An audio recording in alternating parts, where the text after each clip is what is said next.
Blog Talk Radio.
Hello?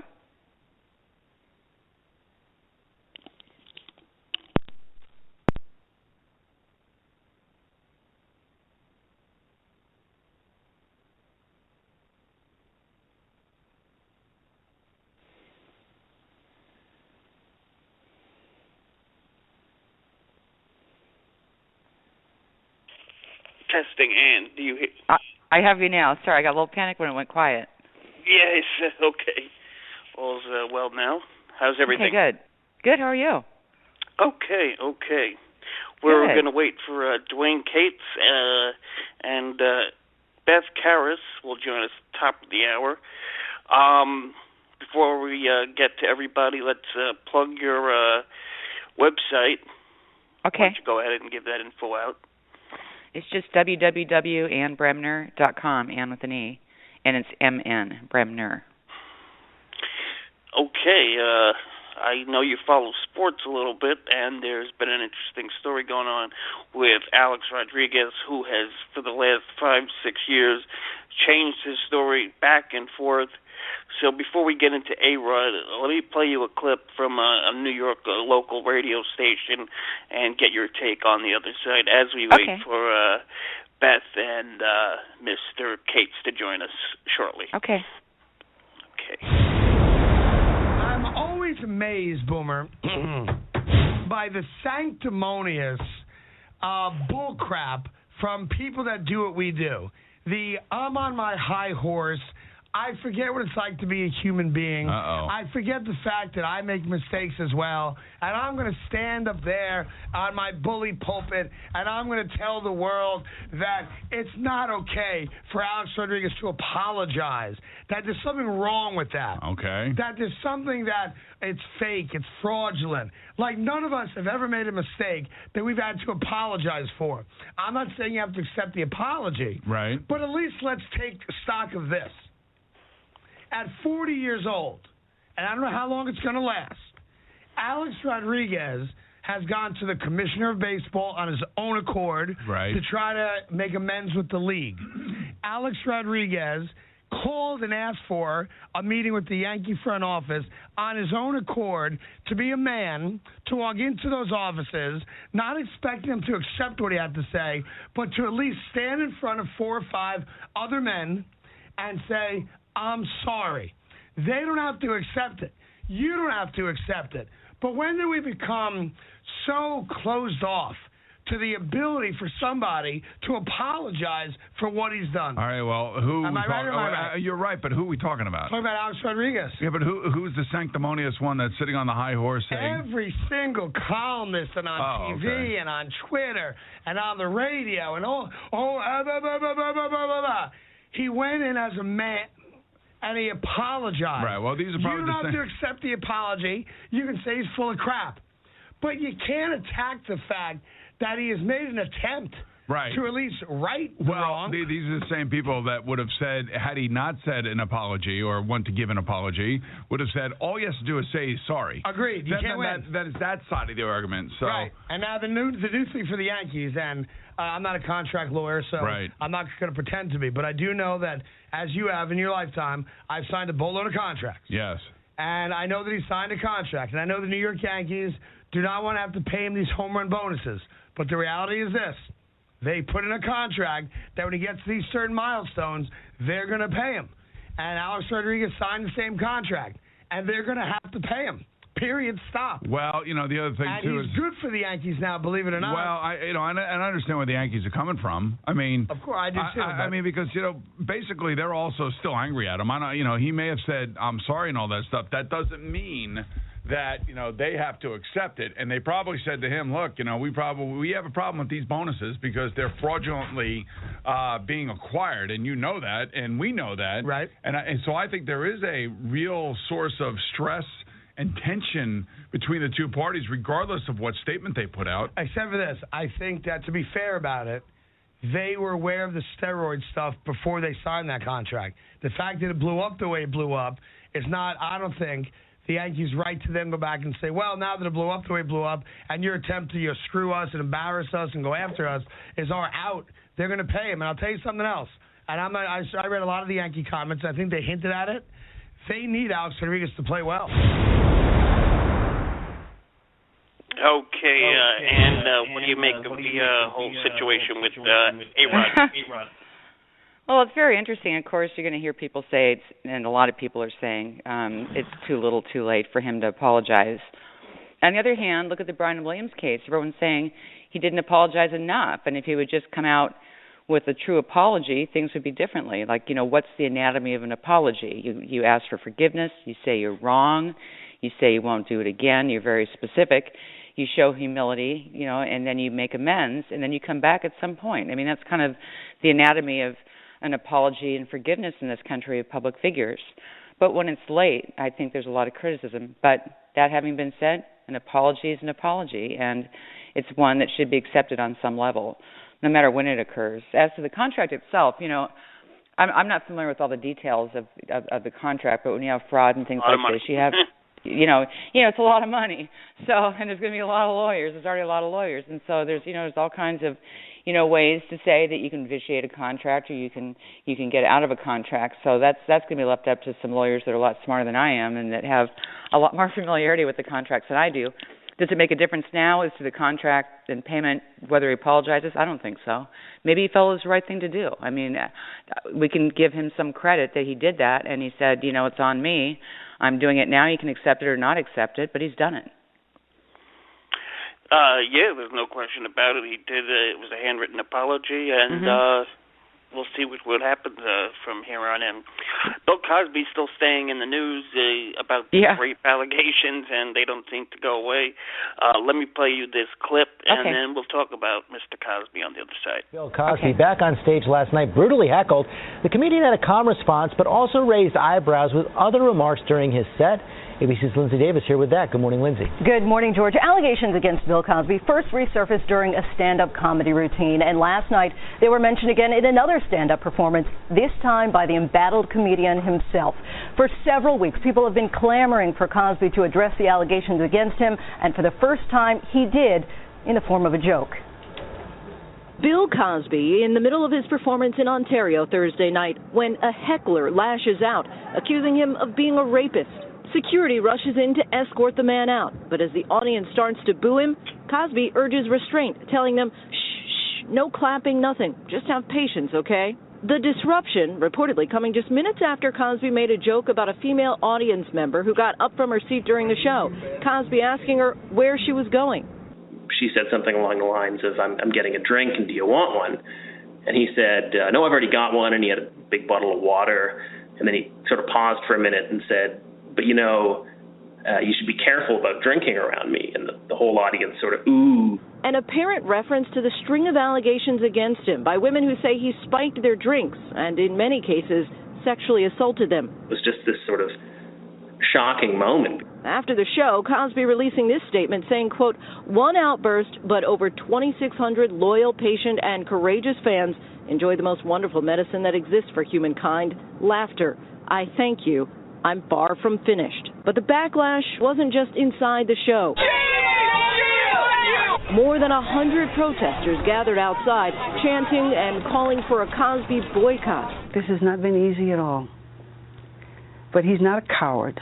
Meanwhile, this morning, his Cosby Show TV wife of more than 8 years is facing her own firestorm after defending her co-star and friend in an exclusive interview with ABC News. This is not about the women. This is about the obliteration of legacy. Tweets calling Felicia Rashad's stance ludicrous and unbelievable. People are slamming your defense of Bill Cosby. God bless them, one and all. I mean that sincerely. Based on reports from people watching his performance, there was initially a varied response to Bill Cosby's joke, including some gasps, but the majority of the crowd apparently laughed and cheered. One reporter tweeted that he talked to several fans as they exited, and they all seemed to find the joke funny. Wow, and what do you make of the whole situation with Bill Cosby? We'll start with the hecklers over there. Well, I mean, it's from the sublime to the ridiculous. I always say, a closed mouth gathers no foot. I mean, you rarely regret your silence, just your speech. I mean, what is he thinking? It's not funny. It's nothing for a joke. Laughter's not the best medicine. There's scores and scores of women that have said that he drugged them and raped them.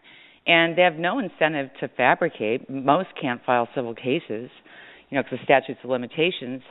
So why is he out doing this? I mean, is it his ego? Does he think it's going to help his public persona? What's left of it, if anything? And also, his TV wife knows nothing. I mean, why would she think she would know whether or not he's guilty when all these things would happen in private? It's the kind of thing where you don't step up, you step down, and you let, people have their say, you let the system work, but you don't make it funny, you don't make it a platform, you don't make fun of victims, and you don't support a man where you have no basis to say yay or nay whether he did what he's accused of doing. But the truth's in the numbers. There are so many women with so many different stories that are so similar from so many different places that are saying this for no other reason than simply to say it happened to me. That's it. And I believe a lot of them didn't even ask for money in the beginning. That's right. They never did. Right. Right. With Gloria Allred, and those are apparently asking for money. But the duration of them have not asked for a penny. No, and they won't, and they've said they won't. And what they want is simply to say, to stand up. And a lot of them are saying, "I wish I would have said this before, but I'm standing up now and saying it, and I'm glad I'm saying it." And then that gives the strength to other women to come forward. And we've seen, victim after victim come forward and say, "Me too. You know what? Me too. And it happened to me, and he should never be able to get away with this just because he's a powerful, rich man." How credible that do you take the women when they don't ask for money, or should any of our audience take the women when they don't ask for money? How much more credible do they become, and why? That's about as credible as you can get. I mean, because we always say there's bias when there's a financial motive or incentive, in any witness or victim. I mean, that's usually what the claim is. But here, they're not asking for they don't want anything at all. And all they've done, they're being, look at this, they're being ridiculed by him. I mean, they've come forward and they're being ridiculed and laughed at by Bill Cosby himself. Yeah, and getting back to his TV wife, Felicia Rashad, I mean, she has all the motive to have Bill Cosby on the positive side, because those syndicated reruns that were on TV Land, or a nice fat check for her every couple of weeks, and exactly. So I'm sure she's very disappointed. Reportedly, there was supposed to be a Saturday Night Live skit, right. And you heard about that, and I did. That was turned down by Mr. Eddie Murphy. Eddie Murphy. Yeah. Did you get a chance to see the article, and if so, what's your thoughts? Well, that's his right. I mean, if he feels that he doesn't want to, for personal reasons or professional reasons, play a certain role and basically, poke fun at Bill Cosby, I guess is what you see on Saturday Night Live, then he can do that, and that may be his own personal view. It's meaningless, though, in the grand scheme of things. as to whether or not Bill Cosby is guilty of what he's accused of. I mean, Bill Cosby is one of the luckiest guys out there in the system. He's not in jail. Yes. He's not being held without bond or with a high bond. Nothing. He's not facing criminal charges. He's not facing, astronomical amounts of, in amounts in lawsuits. He's basically standing up in front of audiences and laughing about it. But who's going to get the last laugh? It's really amazing when you think about it. And most people in that situation, I mean, you look at Jerry Sandusky, and a great favors example. or nothing, but he was right in court. And as I spoke to Beth Karras a couple months later, after he was arraigned, he was right to trial in 6 months. Exactly. Or even look at someone like Dominic Strauss-Kahn. I mean, they dismissed the case. Remember, he did the perp walk. He's in jail. They pulled him off a plane that was going to France, for one incident. Right. Not that one incident is something to trivialize, but compared to Bill Cosby, it kind of pales in comparison. But that's a rich and powerful man who just got put right in the slammer. He was all over the news, completely vilified, and of course they dismissed the case ultimately because of some issues. But and then Bill Cosby, with scores of women, is standing up and making fun of him. Yeah, I mean, I guess and he's free. Yeah, if one girl comes forward within the timeline, do you think that they can make an arrest to Cosby? Let's say if they happened in the last 5-6 years. Yes, and depending on the statute of limitations, they're different, of course, in different states. There's a couple other possibilities. If anyone was a minor, at the time of the alleged rapes, then they have more time under the discovery rule, as you know. Under the statute of limitations to file. Another thing is, if he's in a different jurisdiction, let's say that, he was in one state but lived in another state, then you might have issues of whether the statute, would be told for a period of time when he's not in a particular state. Keep in mind he had multiple residences. So those are issues. And then finally, you can look at, are these alleged crimes, could you say they're uses of force, or can you call them something more serious that would give an extended statute of limitations beyond the general rape statute? So those are all things out there. And, of course, what Gloria is looking at is asking him to waive the statute of limitations, contribute to a fund for the victims, and to compensate them that way. But as I understand it, he hasn't responded to that, or he's basically rejected it. Wow, that's some interesting stuff. And we will stay on top of that. The Bobby Christina is still making headways.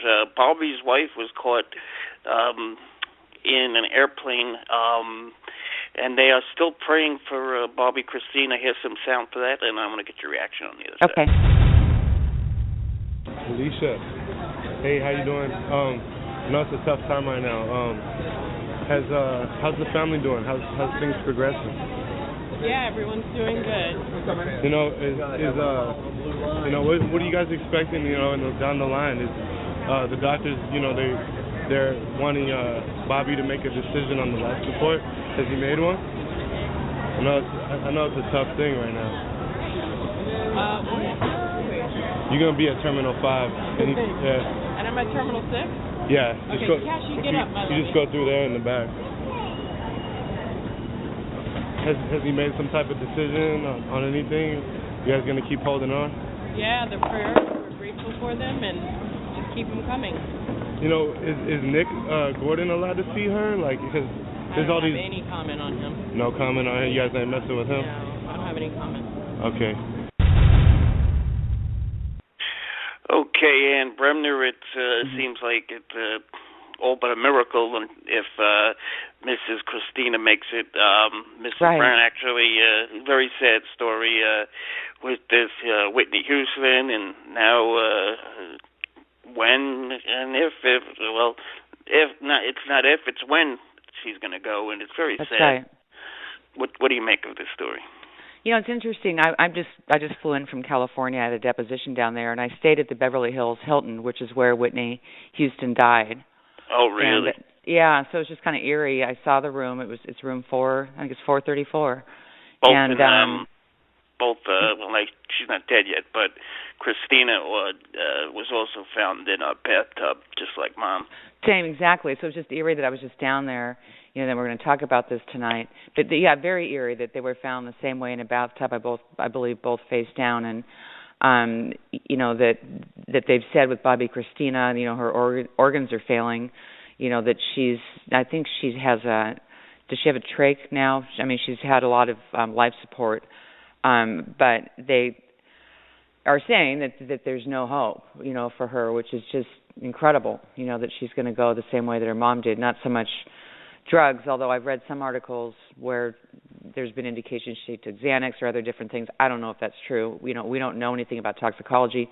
We don't really know anything about how long she was without oxygen. We know it was long enough to where she's got irreversible, brain damage, and she's not going to make it.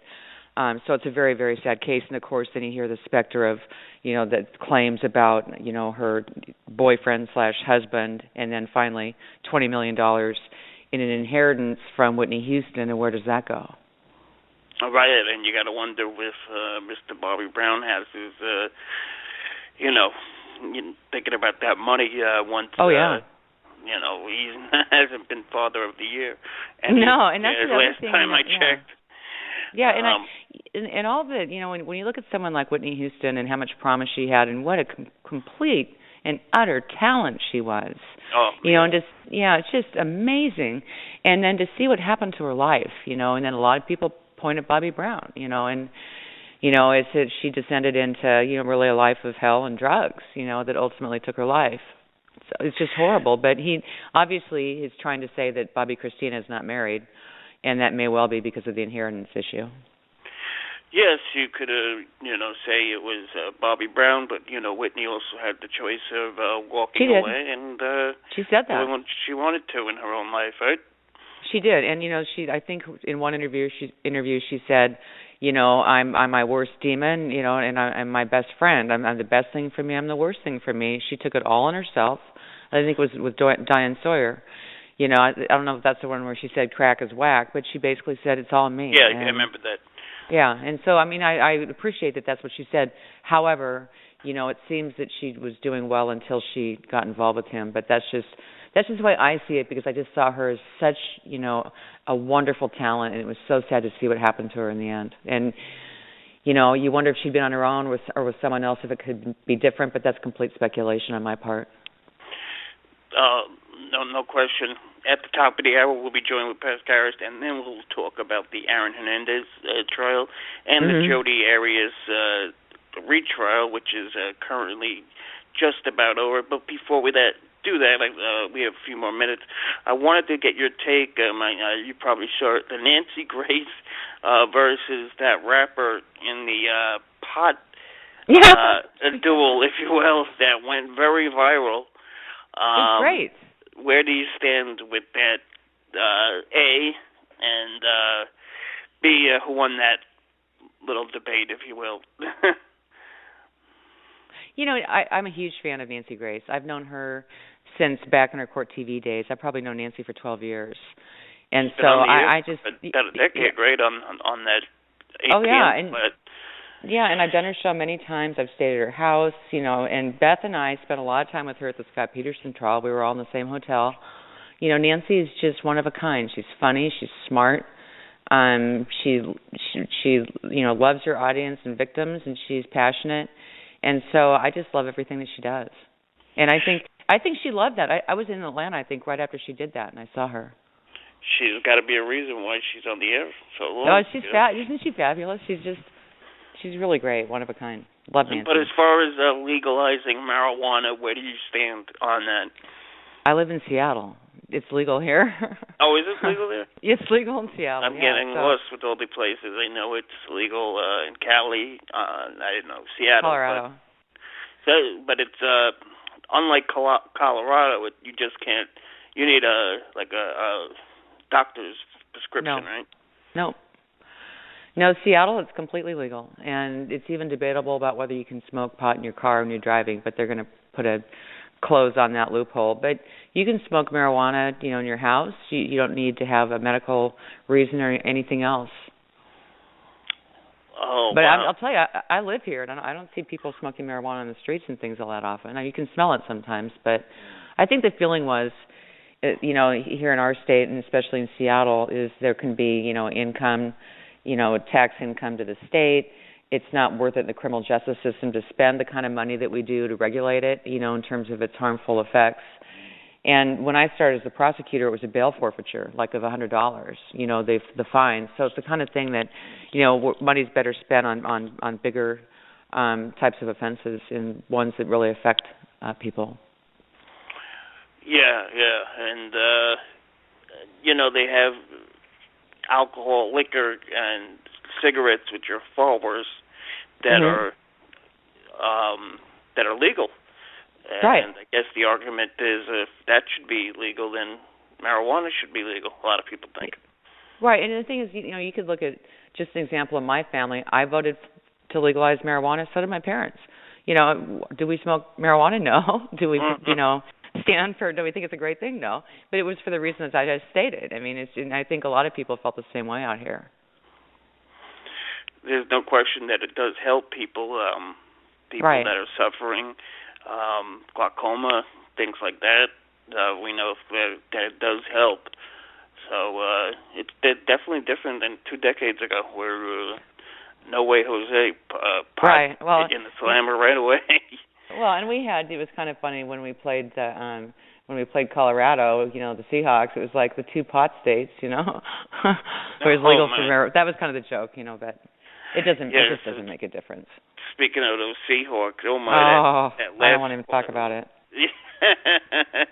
Neither does Pete Carroll and that whole team. Yeah, and Russell Wilson. Yeah, he's just like now. He's like, people are asking me all the time. I felt that 1 yard, It's that just, 1 yard, but it was actually the coach's fault. If you listen to some of the sports shows, I know. He made the call, I know. It's like the city went overnight from it was just the place. Seattle's going crazy for the Seahawks for the Super Bowl, and then when that happened, everyone was just stunned and silent. It was just like a pall went over the city. Like, what just happened? Right, but right. We're back. Yeah, you're inches away from repeating. Right. To the Super Bowl, and then that throwing call, and it caught everybody by surprise. I mean, you had Matt Lauer doing an interview for head coach Pete Carroll. I mean, that's how much exposure that little call got, and I know. It was amazing. It was. But one thing I can say for Seattle fans is that you guys won it last year, so. It's not like there's a drought like here in New York, 1969, before I was even alive. They had Joe Namath and the New York Jets win the Super Bowl. So that's the only thing you could say. But we're I think that we'll be back, and we have a great team. We had a great season. We love our Seahawks. We have the loudest fans. We're the 12s. It's going to be fine. Yes, the 12th man. Yeah, we're the 12th man. The 12s. Right. So it's all good. It's going to be fine. We got over it. Absolutely, and we are getting ready to talk about the Jodi Arias trial that is just about wrapping up after 2 years now. It seems like if you go back to when it started in 2008. Wow, and unbelievable stuff. Let's see if I could get a little clip of Jodi Arias. And, let's take a listen to this clip as we wait for Beth Karras the Chicken. Okay.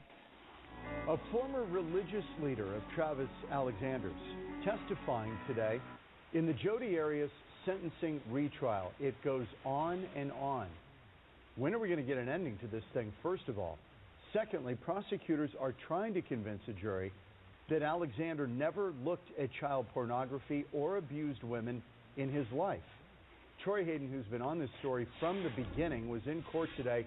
He joins us live with more. Troy. And John, you said it seems like it's going on and on. Interesting day in court as we're winding down this trial. Hopefully, on the stand, Vernon Parker, a Mormon bishop who Travis Alexander lived with for a time before he met Jodi Arias.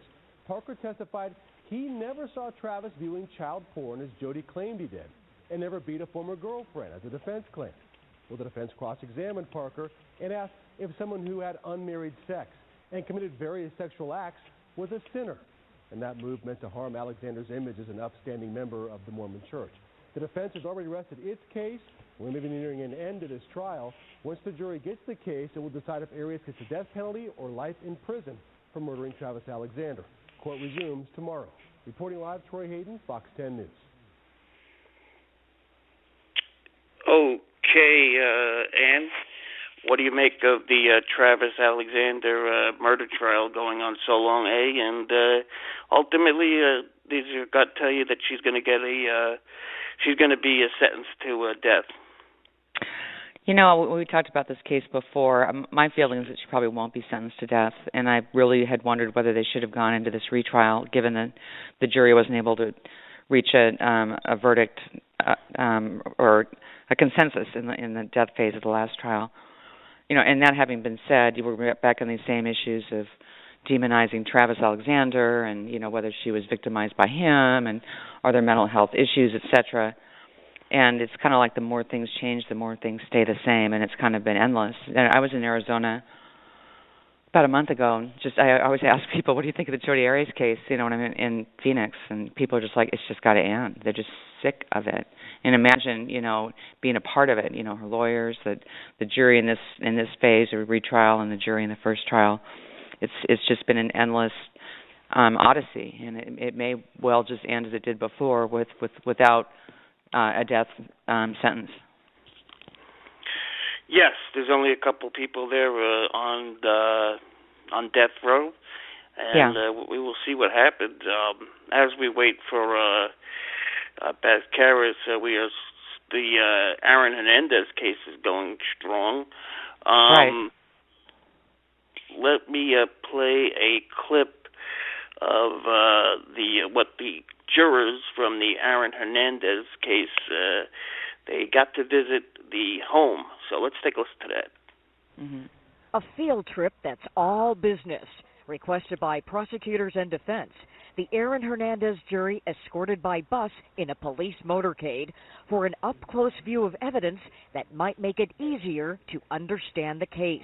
In court, prosecutors give a preview. We're going to direct your attention to a cell tower that's located in that area. The jury sees 4 cell phone towers that prosecutors say generate signals along the route the former Patriot tight end takes with Odin Lloyd the night he is murdered. Next stop, outside Odin Lloyd's home. During the jury tour, prosecutors point out a security camera at the house across the street. It captures this surveillance video of Lloyd getting into a car investigators say is driven by Hernandez. Hernandez is not allowed on this trip, but the jury gets to see the spot where prosecutors say Odin Lloyd's bullet-riddled body is found in this industrial park. After about 15 minutes, they head for Hernandez's neighborhood. The jury's bus tour winding up here at Aaron Hernandez's home. They're inside right now. Both prosecutors and defense wanting to show off the home security system, which includes at least 12 cameras. It's going to be critical evidence in this trial. They also, the defense, that is, had to remove various football memorabilia and family photos that were not there in June of 2013, when Hernandez is arrested for Lloyd's murder. Inside the home, they also see the kitchen area and then into a living room. And again, we'll be pointing out certain features, the layout of the home, including the great room seen in this surveillance video of Hernandez's fiancée and her sister, recorded a day after Lloyd's death. Jurors also see the foyer, where Hernandez is photographed walking into the house minutes after Lloyd's murder. And prosecutors say holding the murder weapon that's never been found. And first thing, are you a fan of jurors visiting the crime scene? Yeah. Go what ahead. are your thoughts of that? Well, you know, yes, but maybe not here, because the danger was, well, it's a dangerous situation like O.J. Simpson. You know, that I listened to the hearing, watched the hearing where the prosecutor said, you know, there's trophies, there's religious, you know, icons or things that, you know, that weren't there at the time of the search warrant. That, you know, they had whole trophy cases built, you know, since the search warrant executions. So the danger is the jury walks in and says, oh my gosh, you know, this guy's a big deal. You know, it's like kind of starstruck, you know, he's got this huge contract, you know, with the Patriots, and he's got this new baby and this, you know, wonderful fiance, and you know, that whole kind of, you know, sympathy factor and icon factor, you know, is kind of, I think, cemented in jurors' minds when they actually go to the home, and that's what happened in the O.J. Simpson case. You know, he had pictures of Norman Rockwell paintings and a picture of his mother next to the bed. Yeah, didn't they have to do the house over again in the O.J.? Yeah, right. And so, you know, those kinds of things matter. And does it really help the jury to see where the surveillance, you know, equipment is? Probably not. I mean, does it help, you know, to know where he was when he was caught on surveillance with a Glock? You know, I've seen that. It looks like a Glock, which is a murder weapon. You know, probably not.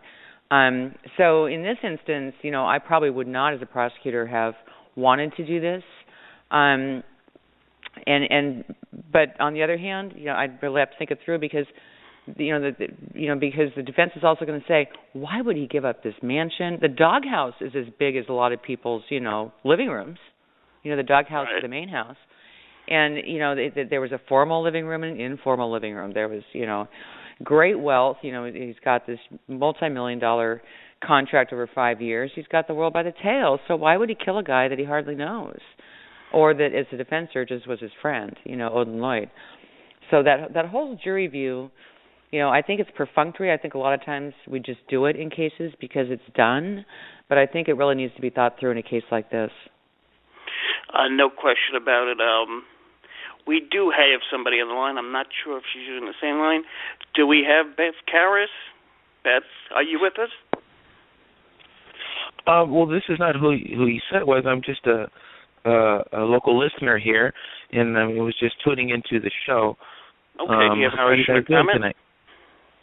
Well, I was just what kind of just caught my attention here just for a second, because I don't think it was a choice. Like, why would he give up this to do that or something like that? You know, he'd have, the moment type of passion crimes or things like that. Who knows what could have been the emotional factor behind these crimes? It wasn't a matter of, his doghouse is bigger than most people's houses. I wouldn't think so. I mean, you never know, though. What do you think? No, I said his doghouse is the size of a lot of people's living rooms. I think it was actually a playhouse when he bought that house, but. And you're right. He may or may not have weighed out those things in his mind, but the defense will argue that he had a lot to give up, and I think that can be compelling to the jury. I mean, if you look at a lot of these high-profile cases, I mean, they all have a lot to give up. Sometimes that's why they end up in these situations as they do, because they almost think they're invincible. Like, exactly. You know what I mean? Like Great they're point. like, you know what I mean? Like they have so much, so you can't even get to them. So they create these lifestyles and these attitudes, and the King Tut syndrome or whatever, But, that's a great point. Who knows? Yeah, who knows what it is or what really causes people? But sometimes the more you have, or the more fame that you have, that you could, I'm not the first person to say, but in the entertainment industry and the artists and the people who are signed in deals and sports or acting or what have you, I mean, these are not always the most emotionally stable people. Mm-hmm. Most artists and people that are in these jobs need and want to be loved because they never got that from where they came from. You should be on the radio. Yes. I am right here. Right now. Those are great points. Excellent point. But, there's so many different factors, so you just never really know. And I was just kind of tuning in and just listening in for a second. And I just, and that just caught my attention, what you said there. And, that may not have even played a part. And at a time like that, he like I said, he could find he was invincible. He probably did. And maybe that's why he even did it, just to even prove a point. I'm bigger and badder than you. There's some great articles out there right now on Hernandez and whether or not he's a psychopath. And that's basically being invincible. He's very charming. After he was alleged to have killed 2 people in Boston, he gave that press account. I've got the new baby. I'm no longer young and reckless. I've got this huge contract that he can maintain beautifully, and part of that is feeling invincible if indeed he's a psychopath. But there's a number of articles out there stating that it's that invincibility that actually allowed him to do these things. I'm sure that if they really looked into it or had a professional, check out all those logistics, I'm sure that would be the conclusion they would come to. Just give a man at 7:30 a mental evaluation, and I'm sure you can find out a lot more about him than you ever could on reading his bio. Right. But, his lawyers haven't done that. I don't think they've done that, because if he's a psychopath, it's not really going to be a defense mentally. But I think that's probably where a lot of people are arriving in terms of how he could be so But sometimes charming. these psychopaths, they have to first be willing to admit that, okay, let's play the crazy card, because, I mean, he may be so narcissistic that he's not even willing to admit that, you know, that even could be the issue. He's willing to just fight it all the way, you know. Even to this moment, he still thinks his fame and his money and all that is going to save him. Right, and once he gets done with this trial, he faces 2 more murder charges in Boston. He's going to fight it all. Yeah. But the jury won't be introduced to those charges. No, they will not. That's exactly right. No, they. Caller, what do you think the outcome of this Aaron Hernandez trial will be? You know, it's you just never really know. You know, you think it's going to go one way and then it can go another. I mean, we got the O.J. Simpson case. You have Michael Jackson. I mean, you know, from the little stars, there's the Lindsay Lohans, to the Chris Brown. You really just know. You don't know really what's going to happen. I think, you know, as far as the public opinion, everybody has the majority of the idea of what they want it to be, but you really don't know. You don't know, because, you know, O.J. Simpson is a perfect example of where all the evidence and everything is there and whatever, and it goes a completely different way, you know. 20 years ago, in October, O.J. was found not guilty. So that's 20 years. Wow, and, you know, Michael Jackson was 10 years, and I was at that trial, and he was found not guilty. Yes. Yeah, Michael was found not guilty as well. I was actually at that trial as well. You were? Yeah. I was there. Yes, I was. Yes. We spent about 4 months there. I spent 6. Yeah. Right. We probably saw each other, I'm sure. Also, the Michael Jackson trial, I know it's off topic, but that was probably one of the biggest media circus I have ever seen. I mean, that was unlike anything else, especially for a little town like Santa Maria. Why were you there? Well, I lived in San Juanes, so okay. I was pretty much a local.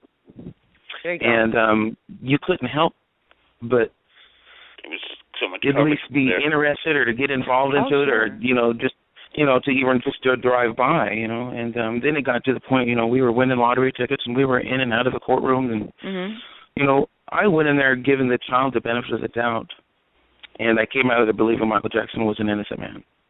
You're not alone. That's one of his songs, "You're Not Alone," but no, I was there. I did some CNN and some other networks, and I think that was the consensus with the press. Yeah. Okay. Thanks, caller, for. Yeah, it's awesome. Absolutely. We'll put you on pause. You can hear the rest of the show if you like. Thank you very much, you guys. Have a good time. Thank you. What's your name? My name is Roger. Roger, and you're out of California, right, Roger? Yes, you're I great, am. Roger. I'm Thank you. North Hollywood. Thank you. All right. Have a good night. You too. Yes, and I just spoke to Beth Karras last night. I hope she's okay. Well, she sure knows the Jodi Arias trial. Yes, she does, and she's been covering it for Karras on crime.com. Mm-hmm. And she did it for HLN.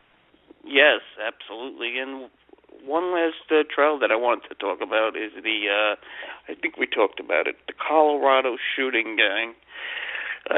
Basically, this guy has no chance. The movie theater shooter. We did talk about that case, but I think for your listeners, your viewers, there's something really important to consider that's about the law in Colorado, and it's this. The state has to prove, the prosecution has to prove that he's sane, and they have to prove it beyond a reasonable doubt. Right. In a lot of states, like my state, the defense has to show that, not the prosecution. So think about it. It's hard to show that somebody is sane, a guy that, dressed like he did, that booby-trapped his place, that dyed his hair red, or, all the things, that he was doing that sent bizarre things to a psychiatrist. So they have to prove beyond a reasonable doubt that he's sane. That's a big deal in this case, of course, or in any case. But the second part is, it's still a death penalty case. So, once they get through, proving that he's, sane, presumably, then you've got the issue on, sentencing about, whether or not the mental defense, just like we've seen Jodi Arias, will have an impact on the death penalty. So those are some things to watch for in the Holmes case. It obviously horrific case. terrible carnage and true evil. But on the other hand, the defense is raising insanity. They've got an expert, they've got actual factual evidence to support what they have to say, and the prosecution is the one that has to disprove it. That's the way it used to be under federal law, and it got changed because of Hinckley. That's the way it was. That's why Hinckley, is spending his life in an institution, because the state or the government had to prove his sanity. And they changed that. But Colorado hasn't changed their law. The federal law has changed. So they have to prove beyond a reasonable doubt that he's sane. He's insane. That he's sane. That's no easy pickings, right? No, that he's sane. I mean, I don't know if you can prove, rather, yes. Yeah, can you prove beyond a reasonable doubt that I'm sane? I'm just saying it's a hard thing. Right. But I guess or anybody. That's what they're paid the big bucks to do, and right. It'll be interesting to see what happens with that. But as I said, you saved the day here because I didn't speak to Dwayne, but I definitely spoke to Beth last night. So I don't know where she is. Maybe they're late in trial there, because she is covering the case. Yeah. So one more time, let the audience, and this is a sponsored show, so let the audience hear your website and if you want your Twitter and your Facebook. Okay, I'm at www.AnnBremner, ANNE, B as in boy, R-E, M as in Mary, N as in Nancy, ER.com. That's my website. And my Twitter handle is just at Ann M as in Mary, Bremner. And Facebook, I have a public page, Ann Bremner, and I have my own page, Ann Bremner, and I post on cases, on all these cases. I've particularly been watching the Hernandez case and doing some coverage for CNN, and I'm hoping to get out to Boston or to Attleboro to see the trial when the snow lets up. But it's pretty tough out there. Right. It's been horrible, just to say the least, in terms of weather. What's the temperature out there anyway? Well, yesterday was 9. Today it's about 10. Wow. But if you go with the wind chill, it's about -20. So I'm so sorry to hear that. Yeah. Well, it gets better. I'll be heading your way. Yes. Enjoy it over there on the West Coast. The West Coast is good. Ann, thank you. We'll have you back again. It was a pleasure. Thanks so much for joining us. Actually, thanks for having me. Okay. You're a doll. Have Talk a to you good soon. one. You too. Bye. Bye-bye. Okay, ladies and gentlemen, we will talk to you. We will talk to you Tuesday night if all goes well with JJ. We will have our wrestling show, and Thursday we will have Kerry Anderson. Kerry, of course, the bodyguard of Michael Jackson. So stay tuned for that. Good night, everybody, and thank you for tuning into King Jordan Radio. Follow us on the web at King Jordan Radio on Twitter and at Mr. King Jordan on Facebook. Facebook.com/King Jordan Radio. Good night, everybody.